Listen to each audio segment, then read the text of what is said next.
Introducing you Apoorva, better known as Rebel Kid. तुम्हारी बेटी ब्रा और पैंटी में फोटो डाल रही है, बिकनी में नहीं, ब्रा और पैंटी में। मेरे एक रिश्तेदार ने मेरी मम्मी को कॉल करके कहा है कि मैं ब्रा और पैंटी में फोटो डाल रही हूँ, तो मेरी मम्मी को लग रहा है कि मैं मियां खलीफा बन चुकी हूँ। तो मेरी बेसिकली ये सबसे ज्यादा पसंद करने वाली और सबसे ज्यादा हेट करने वाली एक जेनजी गर्ल है। बट तुम इसको हेट करो या फिर इसको पसंद करो, इसका फायदा ही होने वाला है, क्योंकि ये खुद अपने वीडियोस में कहती है कि मेरे लाइफस्टाइल को फॉलो मत करो, मैं जो कर रही हूँ वो बिल्कुल ठीक नहीं है, मैं जो कहती हूँ बिल्कुल ठीक नहीं है। लेकिन मैक्सिमम जो तुम इनकी टारगेट ऑडियंस से देखोगे, जो कि है 13 से 25 के बीच के लड़कियां, ये इनको अपना रोल मॉडल मानती है, ये बड़े होके इनके जैसा होना चाहती है। पर ऐसा क्यों? क्योंकि ये खुद ही कहती है कि मेरे को फॉलो मत करो, लेकिन ये सारी लड़कियां हैं कि इनके जैसा ही बनना चाहती है। और फॉलो करे भी क्यों ना, क्योंकि इनके जो एक पोस्ट है, इनके जो वीडियोस है, इनके जो ब्लॉग्स है, इनके ब्लॉग्स की जो डिजाइन है काफी अच्छी तरीके से मैनेज किया गया है। और जो बेसिकली जो रेबल किड कहती है कि मेरे को फॉलो मत करो, वो कहना चाहती है कि मेरे को फॉलो मत करो, लेकिन तुम करना चाहते हो तो कर लो। लाइटली कंफ्यूजिंग है, लेकिन तुम इसको समझ जाओगे तो काफी बढ़िया तुम्हारे लिए स्ट्रेटजी होने वाला है लाइफ के लिए और तुम्हारे लिए, क्योंकि रेबल किड खुद ही चुनती है कि कौन मुझे पसंद करेगा और कौन मुझे हेट करेगा। फॉर एन एग्जाम्पल, इनकी जो टारगेट ऑडियंस है, जो कि 13 से 25 के बीच के जो लड़कियां हैं, इनको पसंद करती है। But in the other side जो ओल्डर वुमेन्स है, या फिर कह लो जो कि पेरेंट्स है या फिर लड़के हैं, ये इनको काफी ज्यादा हेट करती है। और अपूर्वा यही चाहती है कि वो उनको हेट करे और इतने लोग मुझे पसंद करें। अब ऐसा क्यों? क्योंकि तुम एक एग्जांपल से समझो, तुम इंडिया में एक ड्रामा खड़ा कर देते हो पूरे मार्केट के बीच में, और तुम जाके एक बंदे को थप्पड़ मार देते हो, ऐसे काफी सारे हरकतें कर देते हो उल्टी सीधी, फिर सारे लोग तुमको देखने के लिए जमा हो जाते हैं। फिर तुम कहते हो कि तुम मेरे को क्यों देख रहे हो, तुम्हारा काम देखो। दिस इज द रफली स्ट्रेटजी ऑफ अपूर्वा। पर इसको तुम और ज्यादा डिटेलिंग में जानना चाहते हो तो वीडियो में बने रहना। सबसे पहले ये जानते हैं कि रेबल किड ने अपना करियर ग्रो कैसे किया। बेसिकली अपूर्वा ने अपनी करियर की शुरुआत कॉमेडी स्क्रिप्ट वीडियो से की थी, जहाँ पर ये ठीक ठाक उनके वीडियोस परफॉर्म कर रहे थे। उसके बाद जब से शॉर्ट फॉर्म कंटेंट बूम होने लग गया, ये शॉर्ट फॉर्म में बनाने लग गए और वहाँ पर ये टिक गए। पर इनका राइज तब आया जब इन्होंने अपने बारे में बताना शुरू किया, बेसिकली अपने वियर्ड एक्सपीरियंस। इसकी बेसिकली टारगेट ऑडियंस वो थी जो कि जेनजी लड़कियां थी, जो कि बस घर में बैठी रहती है, अपना मोबाइल चलाती है, लेकिन वो दुनिया को पूरा एक्सप्लोर करना चाहती है, एक इंट्रोवर्ट से एक एक्सट्रोवर्ट बनना चाहती है। ये उन लड़कियों को काफी ज्यादा इंस्पायर करती थी। बेसिकली तुमको पता होगा कि लड़कियों को लड़के जैसा फ्रीडम नहीं होता, मतलब लड़के कभी भी उठ के चले जाए बाहर घूमने, ऐसा वैसा हो जाता है, लेकिन लड़कियां नहीं, वो ज्यादातर अपना टाइम घर में स्पेंड करती है। लेकिन जो लड़कियां बाहर जाके जो लड़कियों जैसा मजाक करना चाहती थी, they were the fan of Apoorva. Just like वो सारे शौक पूरे कर रहे थे, जैसे कि वर्ल्ड को घूमना, बड़े बड़े कॉन्सर्ट में जाना, काफी सारे पार्टी करना, एक अपनी जिंदगी को जीना, सारे चिल मोमेंट्स वो दिखा रहे थे अपने इंटरनेट में। तुमने लड़कियों से ये बात तो जरूर सुना होगा कि यार काश में लड़का होता। अब ऐसा क्यों कहती है? तो Apoorva is the best example. लड़कियों को लगता है कि अगर मैं लड़का होता तो ये सारी चीजें मैं आराम से कर लेती, लेकिन अपूर्वा एक ऐसी लड़की थी जो कि लड़कियों के पूरे माइंडसेट को बदल दी और इंस्पायर किया कि भाई तुम लड़का होना जरूरी नहीं ये सारी चीजें करने के लिए, तुम लड़की होके भी आराम से अपनी जिंदगी एंजॉय कर सकते हो।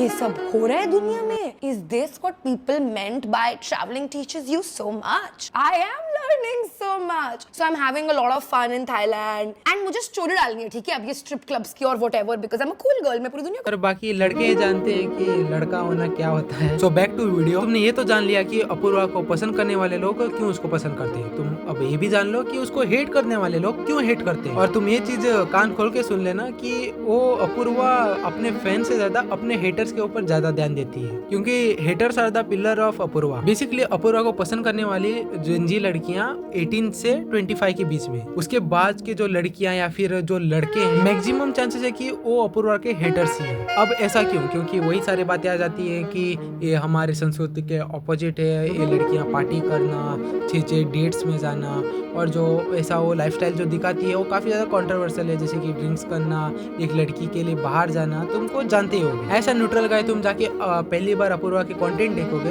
तुम बोलोगे भाई ये क्या है, भाई इतने बिगड़े हुए तो लड़के भी नहीं है जितना कि ये खुद को बिगाड़ रही है अपने आप को। क्योंकि वो जो कंटेंट को बनाती है वो जानबूझ के ऐसा बनाती है जिसमें उनको हेटर की तरफ से हेट मिले और अपने फैन की तरफ से प्यार मिले। लाइक एग्जाम्पल, वो जानबूझ के अपने स्ट्रिक्ट पेरेंट्स के ऊपर ये एलिगेशन लगाती है कि वो काफी ज्यादा स्ट्रिक्ट थे और अपने पापा ही सबसे बड़े दुश्मन थे उनके करियर के लिए। हर किसी लड़की के लिए नहीं बोल रहा हूँ, कुछ पर्टिकुलर लड़कियां हैं जो कि मानती है कि उनके पापा ही उनके सबसे बड़े दुश्मन है, या फिर और बिगाड़ उसको, तेरी वजह से ये हो रहा है, और छूट दे उसको। And my mummy is like कि I am very sorry whatever but can we like try finding out कि वो क्या कर रही है एंड ऑल। या फिर उनके फैमिली मेंबर्स ही उनके सबसे बड़े दुश्मन है। लेकिन लड़कियां कभी ये बोल नहीं पाती है, लेकिन अपूर्वा इसको आराम से कह देती है। जो लड़कियों ने अपने मन के अंदर बसा के रखा था ये सारी बातें, अपूर्वा उनको ओपनली कह देती है, जिस वजह से इसको काफी सारे लोग रिलेट कर पाते हैं, जो कि बेसिकली लड़कियां हैं। But in the other side तुमको पेरेंट्स इसीलिए अलाउ नहीं करती है सारी चीजें करने के लिए कि उनको पता है ये दुनिया कैसी है, वो किस नजरिए से तुमको देखती है। पेरेंट्स ही है जो कि तुमको प्रोटेक्ट करते हैं ये सारी गंदी चीजों से।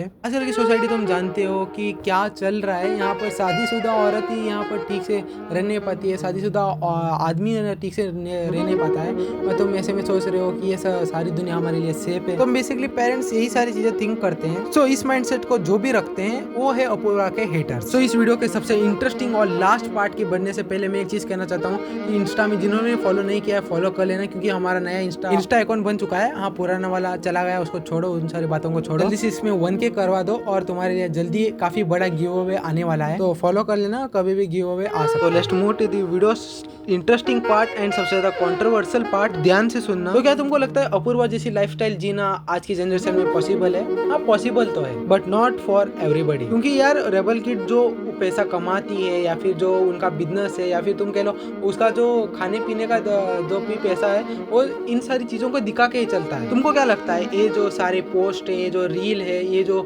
जैसा लाइफस्टाइल दिखाना चाहती है, एक एक वर्ड जो अपूर्वा अपने मुंह से कहती है, क्या तुमको लगता है कि ये बस ऐसे कह देती है? अपूर्वा जो सिर्फ दिखाती है और सब कुछ स्क्रिप्टेड रहता है, जो कि वो एक एक वर्ड जो बोलती है वो भी स्क्रिप्टेड रहता है। पर रेबल किड का इन्फ्लुएंस इतना ज्यादा है जेंजी लड़कियों के ऊपर, कल को या फिर कुछ गलत कर भी देती है तो इनकी ऑडियंस नहीं कहेंगे कि ये गलत है। जस्ट हाल ही में ये जो इंसिडेंट हुआ था, जहाँ पर ये कॉन्सर्ट के बीच जाके अपना मोबाइल का कैमरा ऑन करके ये सारी रील्स वील शूट कर रही थी, इसके बाद उन्होंने काफी बड़ा कलेश भी वहाँ पर भी चालू कर लिया था, वहाँ पर भी डिफेंस कर रही थी इसकी जेंजी लड़कियां। पर ऐसा क्यों, तुमने कभी सोचा है? जस्ट थिंक, एक इन्फ्लुएंसर जो कि तुम बस उसको जानते हो, वो तो उसको ये भी नहीं पता कि तुम इस पूरे ब्रह्मांड में एग्जिस्ट करते हो कि नहीं, तुम उसके बारे में इतना पागल हो चुके हो। तो तुम इसके बारे में ध्यान से सोचना कि उसका एक एक वर्ड कितना ज्यादा पावरफुल होता हो, क्योंकि तुम्हारे अटेंशन के लिए वहां पर एक पूरी स्क्रिप्ट रेडी है यार। So coming to the point कि लास्ट में यही कहना चाहूंगा कि अपूर्वा यानी कि अटेंशन ग्रैबर, लास्ट में यही कहना चाहूंगा कि किसी भी क्रिएटर, चाहे मैं ही क्यों ना हो, तुम उसको ब्लाइंडली फॉलो कभी मत कर। जज नहीं कर सकते हो कि एक 10 मिनट के या फिर 5 मिनट के या फिर कुछ ही सेकंड के वीडियो में तुम कभी भी एक इंसान को जज नहीं कर सकते हो यार कि इसकी जिंदगी ऐसी है या फिर वैसी है। मैंने कितने सारे लोगों को देखा है जो कि इंस्टा में या फिर अपने सोशल मीडिया में ऐसे ऐसे पोस्ट करते हैं जिससे कि दिखता है कि भाई ये तो अमीर बाप का औलाद है, लेकिन असल में तुम जाओगे उनके ठीक से खाने के लिए भाई खाना तक नहीं है। सो बेस्ट एग्जांपल आपके सामने मैंने रख दिया है, बाकी आपके ऊपर है। बाकी आपका क्या ओपिनियन, तुम हेट करते हो या फिर उसको पसंद करते हो, कमेंट सेक्शन में जरूर बताना। तो इंस्टा में काफी बड़ा गिव अवे होने वाला है, तो जल्दी से 1K फॉलोअर्स कर लेना इंस्टा में। तो यहाँ तक वीडियो देख लिया है तो कमेंट कर देना जी, और मैं मिलता हूँ किसी नई वीडियो में, तब तक के लिए बाय।